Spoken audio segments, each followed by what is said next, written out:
इंसान की नादानी इतनी सी है कि इस दुनिया की छोटी से लेके बड़ी हर वस्तु को और खुद को परमानेंट समझ लेता है। ये सब कुछ टेम्परेरी है और सारी जिंदगी लग जाती है। इंसान इसी क्लैरिटी को नहीं समझ पाता है। जीजे लोहान चैनल पर आपका स्वागत है। इस बात को चलो हम थोड़ा सा डिटेल से समझते हैं।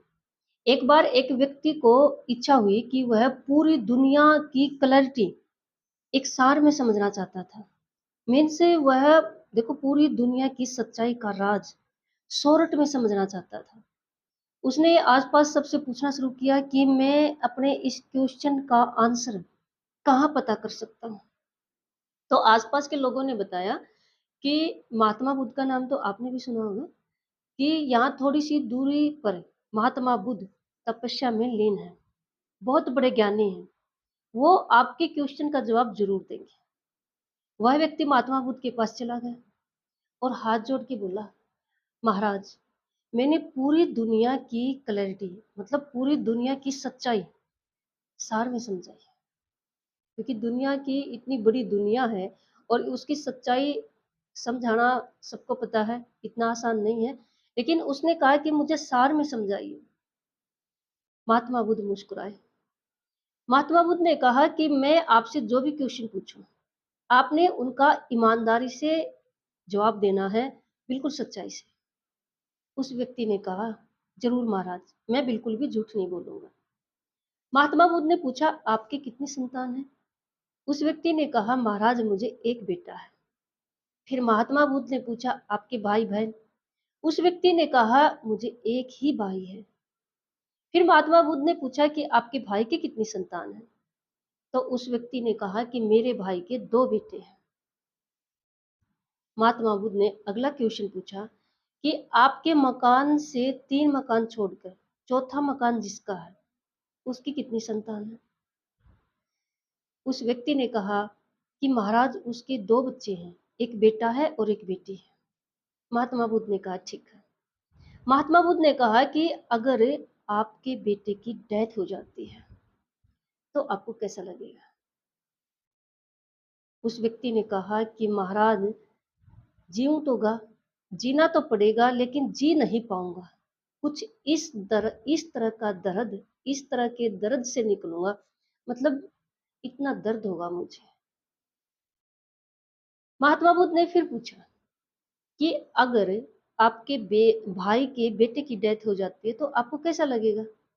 तो उस व्यक्ति ने कहा कि महाराज, इतना बुरा तो नहीं लगेगा जितना खुद के बेटे का दर्द लग हुआ मुझे होगा मुझे, क्योंकि दर्द तो होगा लेकिन इतना नहीं होगा। फिर महात्मा बुद्ध ने पूछा कि मैंने जो चौथे मकान में संतान पूछी, अगर उस व्यक्ति के बेटे की डेथ हो जाए तो उस व्यक्ति ने कहा कि महाराज, उसका जो दर्द होगा ना, वो भाई के बेटे से भी कम होगा, इतना नहीं होगा। तो गौतम बुद्ध ने स्माइल दी, मुस्कुराए, फिर आगे पूछा कि आप मेरे एक क्वेश्चन का जवाब और देना, बिल्कुल ऐसे ही सच्चाई और ईमानदारी से। व्यक्ति ने कहा, जरूर महाराज, मैं बिल्कुल भी झूठ नहीं बोलूंगा।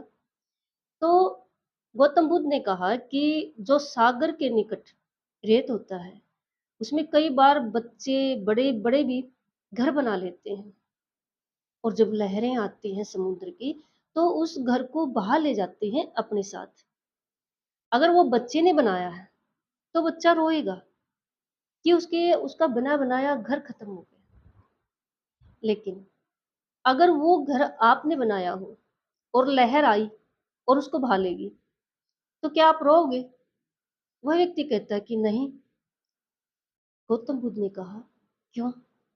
उस व्यक्ति ने जवाब दिया, महाराज, क्योंकि मैं जानता हूं कि वो टेम्परेरी है, वो रियल का मकान नहीं है।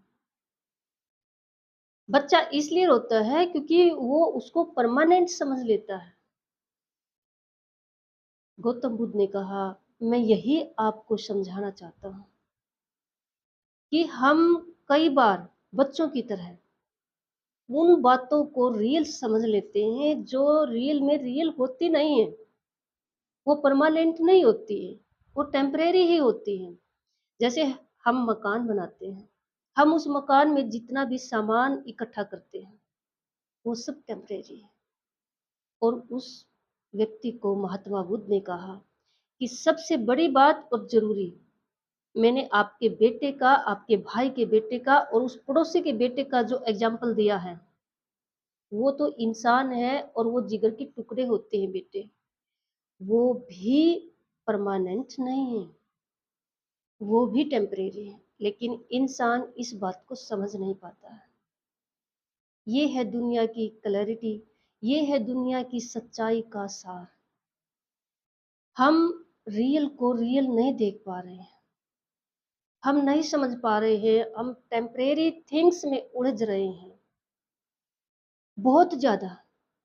सच में आस-पास नोटिस करके देखना, इतने ज़्यादा कि रियलिटी को भूल चुके हैं।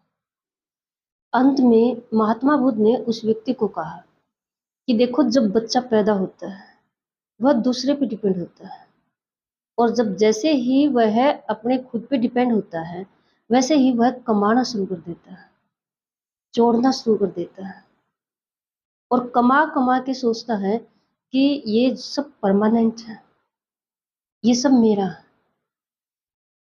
जब इंसान मर जाता है, अगर उसने जो कमा रखा है, तो कौन करेगा उसका यूज़? बच्चे आपस कई हैं तो आपस में बाँट लेंगे। कितनी ही वस्तुएँ देखो जोड़ ले इंसान, कितना ही धन इकट्ठा कर ले, सब टेम्परेरी है। बस समझने की बात यही है कि जब इंसान टेम्परेरी है, महात्मा बुद्ध ने जो उस व्यक्ति को सार समझाया, उसका मेन पॉइंट यही है कि जब इंसान ही टेम्परेरी है, तो ये थिंग्स और ये धन क्या मायने रखते हैं। ये बात अगर इंसान समझ जाता है ना, तो फिर वो अपनी ज़िंदगी ऐसे जी सकता है जो रियल में है, जो उसको जीना चाहिए। परमानेंट है ना, एक यूनिवर्स का मालिक जिसको हम भगवान कहते हैं, वो है। लेकिन उसको मोस्टली लोग मानते ही नहीं हैं। उसको मानते हैं कि वो मंदिर में बैठा है, जी करेगा तब उसको रिश्वत दे आएँगे, पैसे से तोल रहे हैं।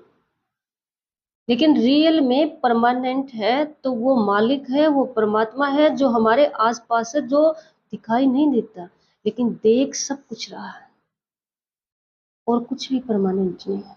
जब इंसान परमानेंट नहीं है, तो ये बात सोचने की है, बस ये एक छोटी-सी बात है। जब इंसान परमानेंट नहीं है, तो बाकी आप समझ सकते हो। पूरी ज़िंदगी का सार दुनिया का गौतम बुद्ध ने समझा दिया। लेकिन हम पर्सनल अपनी पूरी ज़िंदगी का सार समझ सकते हैं। हम परमानेंट नहीं हैं। हम परमानेंट नहीं हैं, कोई भी परमानेंट नहीं है, और जब इंसान परमानेंट नहीं है, तो ये बाकी की जो टेम्परेरी थिंग्स वग़ैरह हैं, तो इनमें इतना टाइम वेस्ट करना, इतना सब कुछ सोचना, इंसान गलती करता है तो सिर्फ़ खुद को टाइम नहीं देता है।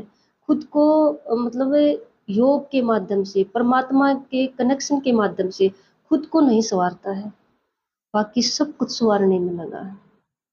यही दुनिया की रियलिटी है, और यही दुनिया की सच्चाई का सार है।